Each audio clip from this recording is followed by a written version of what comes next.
nuestro diálogo matutino de hoy, martes 1 de noviembre, aquí en su espacio Levántate New York. Tenemos, señores, una eminencia, un orgullo de la República Dominicana, neurólogo, catedrático universitario, el doctor José Silier Ruiz, un experto en la medicina en cuanto a la neurología se refiere. Buenos días, doctor, bienvenido a su espacio Levántate New Bueno, York. el placer es mío, de verdad que es un gran honor para mí estar con ustedes. Me siento muy complacido, en verdad. Un honor que una persona como usted dedique un espacio para hablar con nosotros y con nosotros también a la gente que cada día sigue este espacio aquí desde la ciudad de Nueva York. Pero cuéntenos, doctor, ¿cuáles son esas enfermedades que tienen mayor auge ahora mismo, enfermedades neurológicas? Sí, innegablemente que este COVID ha sido un detonador de un rosario de enfermedades. Ha alterado la salud mental de la universal, pero en su expresión práctica están de mayor a menor los accidentes cerebrovasculares, los derrames cerebrales han aumentado los procesos demenciales. Antes el paciente se demenciaba a los 80 y tantos años. Yo tengo pacientes demenciados a los 60 y tantos años por COVID. Siguen entonces los menos graves, como están los estados depresivos. O sea, no todo el mundo tuvo la capacidad de manejarse frente a la crisis. No todo el mundo tenía esa estructura mental establecida. Y mucha gente cayó en la depresión. El aislamiento, que nos cambió la vida, de ser seres gregarios y seres sociales, a quede usted detenido ahí. Eso produjo cambios serios, principalmente en las personas jóvenes. O sea, el porcentaje de suicidios fue mayor en personas jóvenes que en personas de la segunda o tercera edad. Siguiendo en esa gravedad están entonces los vértigos, una sensación de vértigo, una sensación de rotación, están las nostalgias, está el insomnio. Hay gente que le cambió el patrón de sueño. Estas circunstancias le han tenido que inducir al uso de ayudas para poder dormir. Entonces, están esos elementos de ansiedad, esos estados de ansiedad. Y nada que hacer y nada que decir con las enfermedades que el paciente previamente al COVID tenía, pacientes bipolares, pacientes depresivos, pacientes con borderline personality, o sea, empeoraron con la condición actual.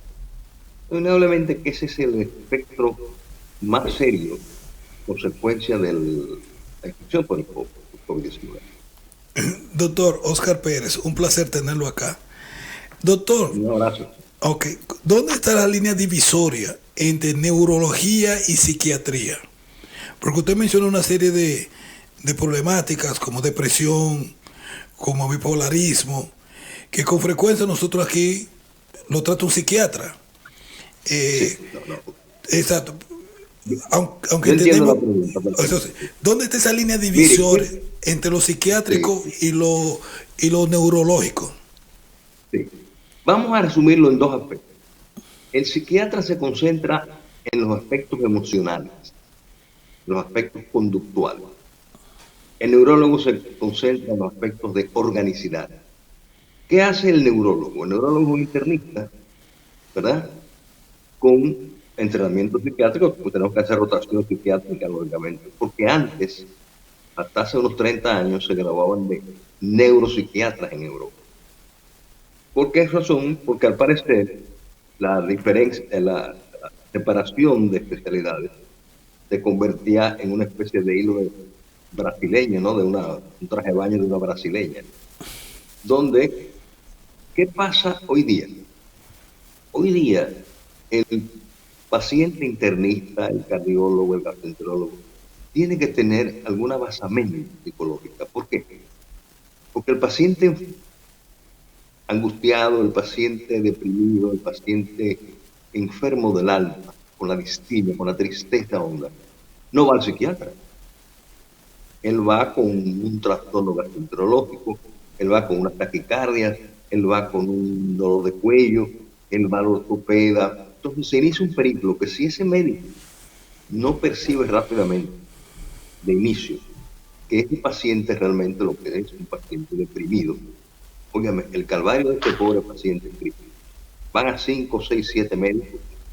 Entonces, eso es importante que se determine rápidamente.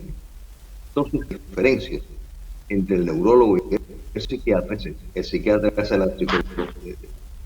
hace la psicología del cerebro, hace la psicoterapia del cerebro, y el neurólogo se encarga de una organicidad, por ejemplo, de las cefaleas, de las nostalgias, de los dolores de espalda, de las hernias discales, de las epilepsias, ¿verdad? Es decir, que la carga del neurólogo es más bien todo lo que dañe orgánicamente al cerebro.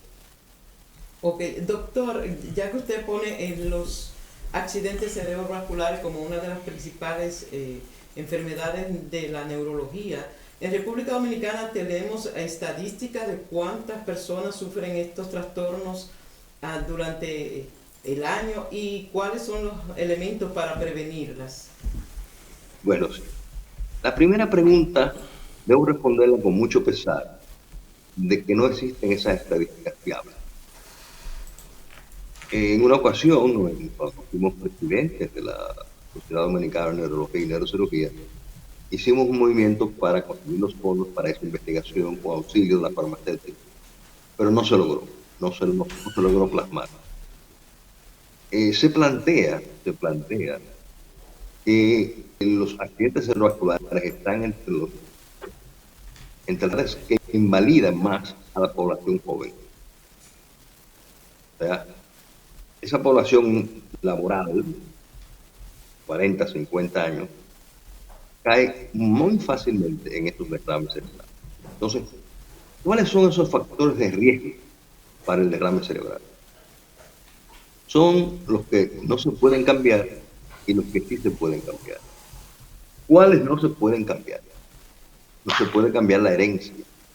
Hay familias que tienen una predisposición genética a padecerlo, tanto los hemorrágicos como los isquémicos. Ustedes que llaman derrame a los dos, pero son dos cosas distintas. En el infarto hay taponamiento, hay falta de sangre, entonces no hay derrame. En la hemorragia sí hay un derrame porque hay un rompimiento de arterias y ahí la sangre pasa al lugar donde no debe estar. Pero volviendo a los factores de riesgo, ese elemento herencia es fundamental. Por eso, una historia clínica debe empezar con él. Su padre, su madre, su abuelo, ¿verdad? Segundo, la etnia. Es más común y más severa en los negros.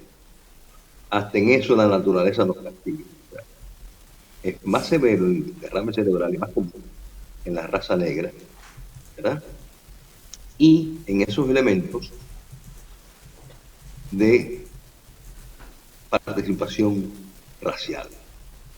Va a una tercera instancia el sexo. Es más común en el hombre, pero una vez la mujer llegó a la menopausia,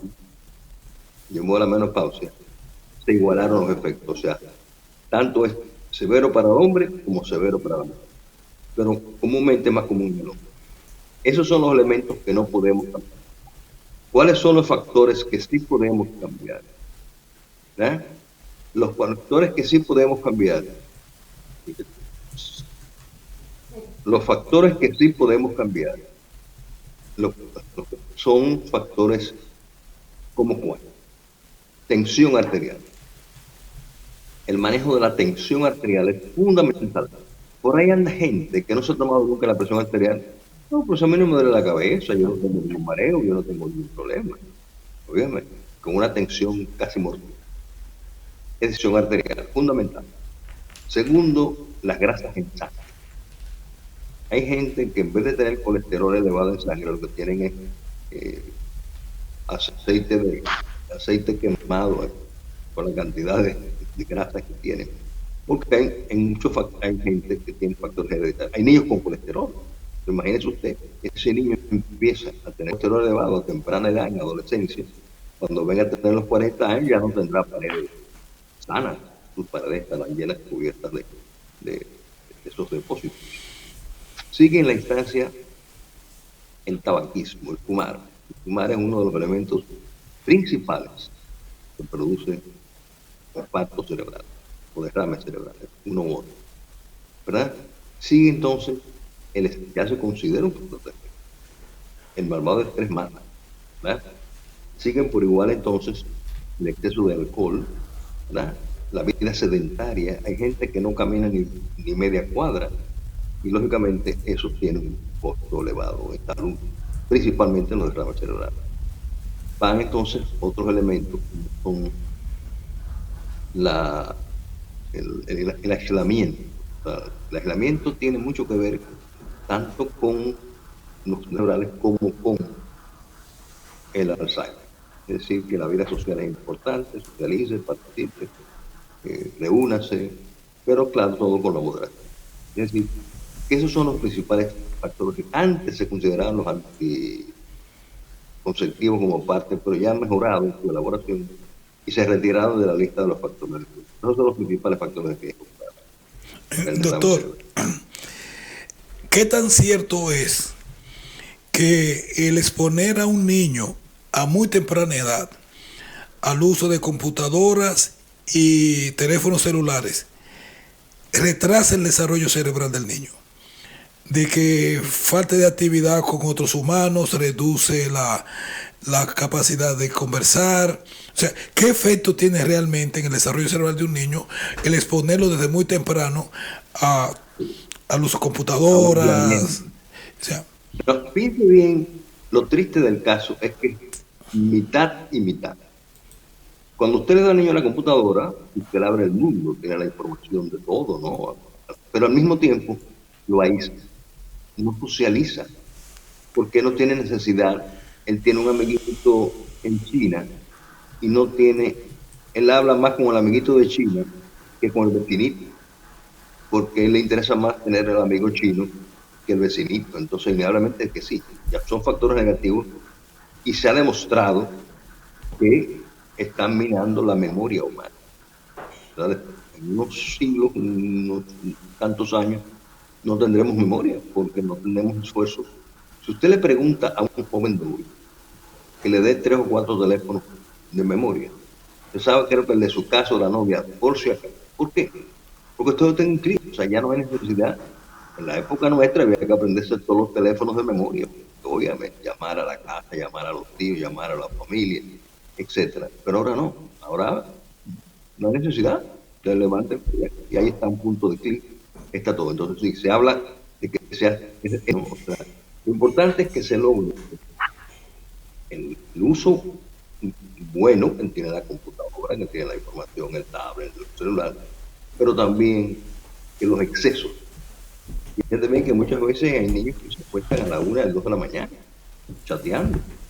Entonces van a la escuela a las 7 de la mañana todos resacados, todos lentos, entonces ni aprovechan ni uno ni otro. Entonces, por eso es que es importante el control de los padres para evitar los excesos.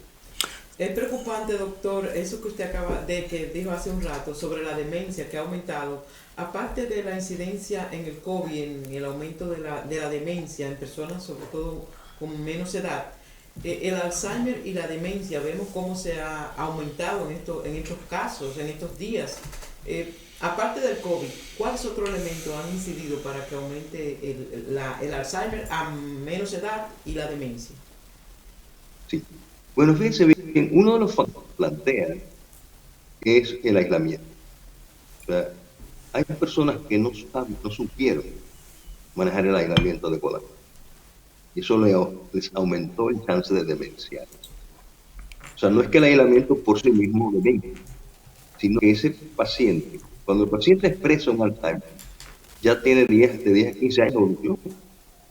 El Alzheimer no es un evento como un derrame cerebral, como un evento agudo, o como un accidente automovilístico, agudo, ¿no? El Alzheimer es un enemiguito que va a estar comiendo el cerebro durante años. Y hay entonces factores que lo detonan. Porque, por ejemplo, la depresión, ¿verdad?, puede detonar el Alzheimer. Los mismos eventos vasculares, los derrames cerebrales, aumentan el chance del mismo. Es decir, que cuando se expresa un Alzheimer, ya eso tiene más mínimo 5 o 6 años de evolución. Entonces no es un evento agudo. Claro está que ha pasado con este virus, que como tiene una predilección, aunque entra por el sistema nervioso, ¿verdad?, se expresa principalmente en los pulmones, entonces esos pulmones quedan enfermos y no funcionales adecuadamente. Entonces disminuye el oxígeno, disminuye el aporte de oxígeno al cerebro. Al disminuir ese aporte de oxígeno al cerebro, lógicamente, el cerebro, que es como las damas, ¿cómo son las damas? Las damas son cuando lo quieren a usted, lo tratan con todo el cariño del mundo, pero cuando no lo quieren, usted les regala un castillo de oro y le dicen, mire, quédese con su castillo, que yo. El cerebro es necio con su oxígeno, es necio con su glucosa y es necio con su grasa. El cerebro tiene grasa, por eso es importante que el manejo del colesterol se haga con mucho cuidado, porque antes se planteó, principalmente la Academia Norteamericana de Cardiología, que había que bajar el colesterol de una manera diferente.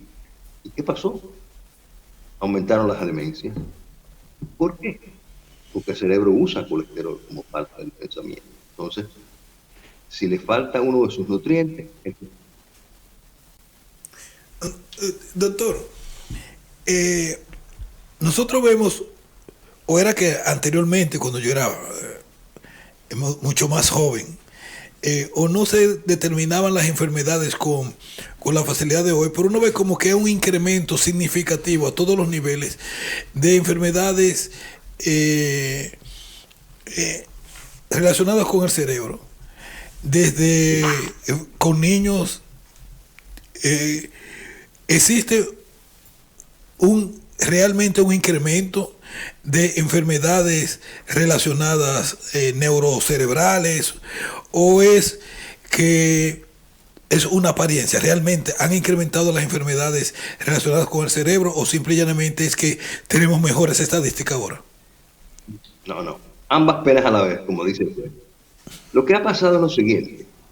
Fíjate que antes, devuelve a tu infancia.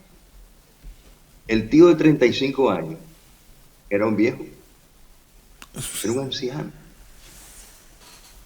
A los 40 años era un anciano. ¿Qué pasa? La expectancia de vida ha aumentado. Ya duramos 50, 70, 80, 90 años. Entonces, a mayor edad, mayor riesgo de enfermedad mental. Le hace derrame cerebral, le hace demencia, le hace Parkinson, ¿verdad? Ahora, esa expectancia de vida ha permitido que haya mayor expresiones de las enfermedades mentales, ¿verdad? Las demencia tipo Alzheimer, ¿verdad? Entonces, ese sí. La otra cuestión es que hoy hacemos diagnósticos más certeros. Antes, fulanito lo encerraron allá en su casa, no lo dejan salir. Hoy día, ese paciente, tal vez bipolar, ese paciente tal vez esquizofrénico, hace con la medicación y la psicoterapia una vida razonablemente. Pero antes se encerraba, el paciente moría de 30 a 35 años y lógicamente había menos cantidad. Lo que ha pasado es esto. O sea, ha aumentado la edad de la población y por tanto las enfermedades neurodegenerativas han aumentado.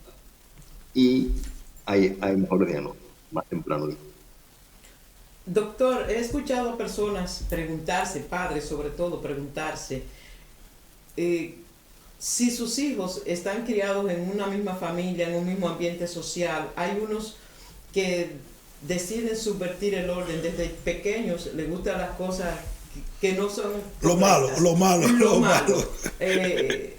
Tienden al crimen, tienden a contrariar todo lo que sea orden. Entonces, ¿existe algún elemento biológico en el cerebro que hace que esas personas tiendan a ser violentos, al crimen, a ese tipo de cosas, aun cuando su familia no es lo que han visto? Innegablemente que sí, ese cerebro que no conocemos tiene áreas de insondable descubrimientos donde sí, la conducta humana es compleja, la conducta humana es multifactorial. No solamente es lo aprendido o lo que los padres quisieran que sus hijos fueran. Fíjate bien que hay niños que son los que le pegan el chicle a los otros a la cabeza, que son los pollitos, que son los que desde chiquitos están haciendo cosas que tú te das cuenta, oye, pero ¿por qué el hermanito se porta bien y este segundo, criados en iguales circunstancias? Lo que pasa es que en la química del segundo hay alteraciones de los neurotransmisores, que son los que al final van a decir qué conducta tiene usted, si es buena, regular o mala, frente a los referentes sociales. No, indudablemente que sí, que hay cambios, hay alteraciones de personalidad, que son enfermedades psiquiátricas ya dentro del DSM-5, que es la Biblia de un psiquiatra, que sí, hay niños que empiezan a temprana edad a expresar esos trastornos, de expresar la violencia, a expresar. ¿Cómo se explica que un niño criado razonablemente sea capaz de coger un fusil y empezar ahí a matar a otros compañeritos? ¿Qué pasó en realidad? Uno de los aspectos que tienen en común la mayoría de estos personajes que hacen estas acciones es la falta, que se crían sin una carencia paternal. Es uno de los factores. No quiere decir que la falta del padre necesariamente obligue a una inconducta, no. Pero lo que se ha encontrado es común a todos ellos, es que son criados con la madre sola o con la abuela solo. Entonces parece que ese concepto de autoridad temprana es importante para que el cerebro se amolde a lo social, respete normas, ¿verdad? Doctor, usted ha levantado un avispero porque eso aquí ha sido, por lo menos aquí en los Estados Unidos, un punto de discusión enorme sobre la relación crimen-enfermedades psicopatológicas. Y la pregunta es, una persona que tiene un problema, una conducta antisocial, incluyendo y llegando al crimen, pero que es originado por un problema psicopatológico, ¿es esa persona culpable de sus actos?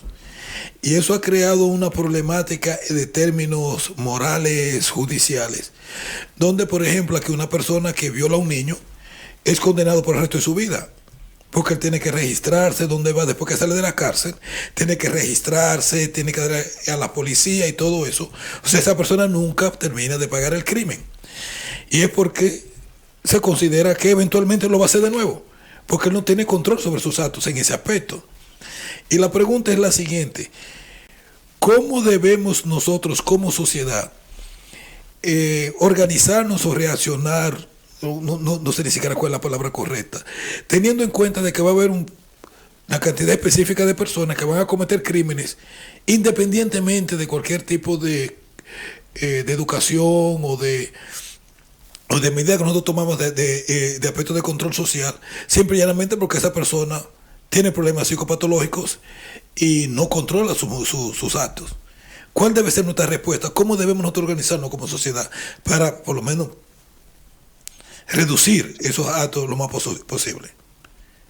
Ahí lo ideal es que ese paciente que ha demostrado a temprana edad la perspectiva de su conducta humana, ¿verdad?,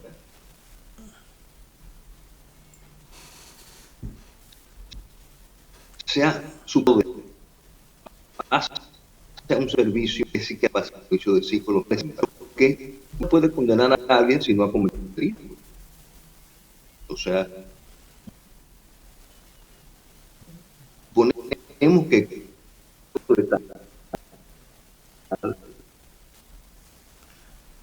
puede delinquir. No es tan fácil, no ha habido una potencial. Señores, sí, Ponernos supervisión se hace incuestionable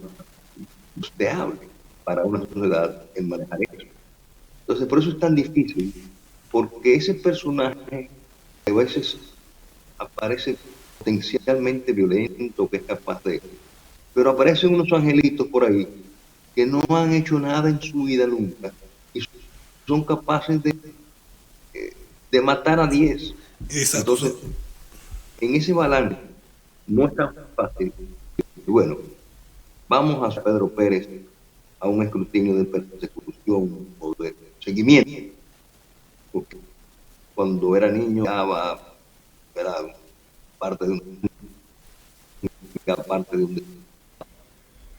ese es un serio bien, o sea, condenar a alguien que no ha cometido, no es posible, no es posible. Bueno, Tenemos problemas, doctor, con la imagen, con la transmisión. Queremos agradecer entonces su participación, invitarlo para que otra vez vuelva con nosotros a hablar sobre estos temas que a la gente le gusta. Sí. Se fue, señores, muchas gracias al doctor Sibié, que estuvo con nosotros aquí hablando sobre temas interesantes, sobre la salud de la neurología de los seres humanos, pero tuvimos al final un problema de transmisión. Vamos ahora entonces a una pausa comercial y regresamos en breve con el resto de Levántate New York.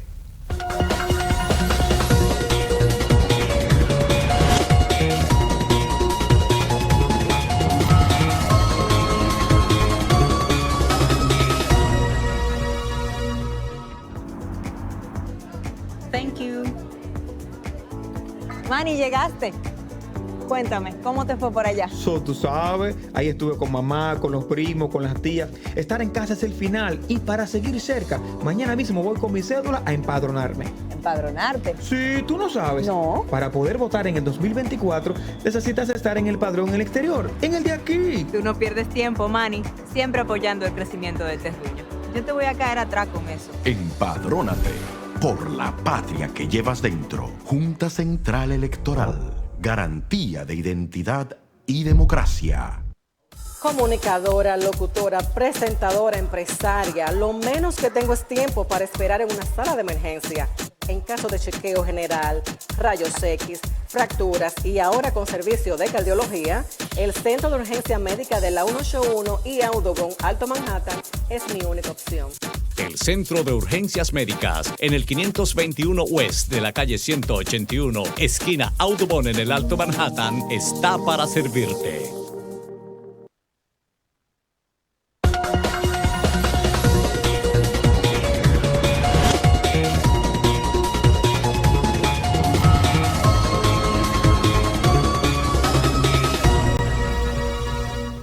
Continuamos, señores, aquí en su espacio Levántate New York. Muchas conversaciones interesantes en el día de hoy. Pero ahora llegó el momento